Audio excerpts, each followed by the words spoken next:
everyone, it's Farah from A Book to Book, and it is week 1 of NaNoWriMo, and the jitters are there and the nerves are there, but the excitement is also there. Today I'm going to be sharing 5 tips on staying organized and motivated throughout the month of NaNoWriMo. So are you ready? The first tip is have a plan, and it's fairly obvious. When you sit down, know what you're going to write, whether it's a scene or a character description or a setting description.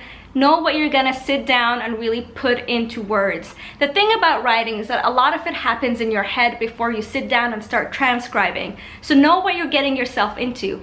That being said, set yourself some small realistic goals. What I mean by that is I like to break the scene into chunks. So basically I give it a beginning, middle, and end. It feels more approachable, a little easier. You can do the same with word counts.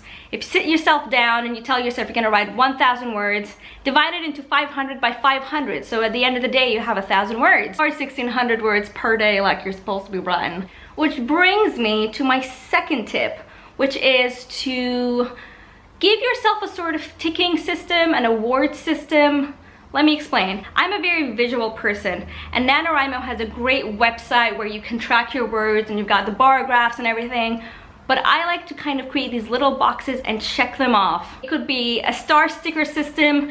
It could be post-its that you start to remove or put up as you create a bar of your word counts. Just make it fun and make it visual and make it physical so that you have the kind of instant gratification of scratching something off or peeling something off or taking it down, because it's fun. Which leads me to have a calendar right in front of you, a physical calendar. I found this great online calendar that you can print out and tick your word counts off per day, per week. I will link it down below. It is designed by David Sia. Definitely check it out. It comes in different colors and it's great to tick things off. The third tip is create a scene list and a character list. Now this applies to you whether you're a pantser or an outliner, because if you're an outliner, then you probably have a scene list ready and a character list ready. If you're a pantser, it would be great to write down a list of the scenes you've written down as you're going along, because once you get into the thick of it, you're going to start to miss out on some of the details that you've written before, so you can go back and reference these things.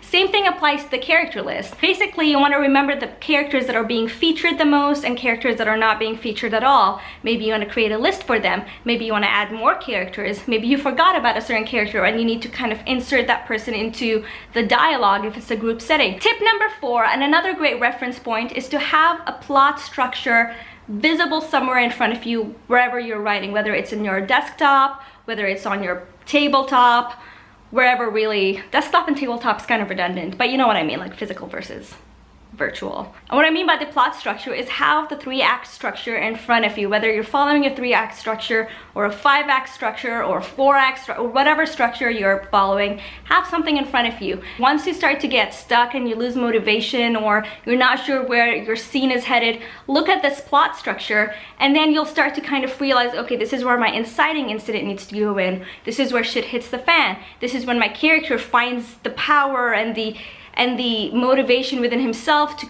carry on, kind of like you when you're writing. And finally, number 5, my last tip, it is to surround yourself by writerly things throughout the entire month.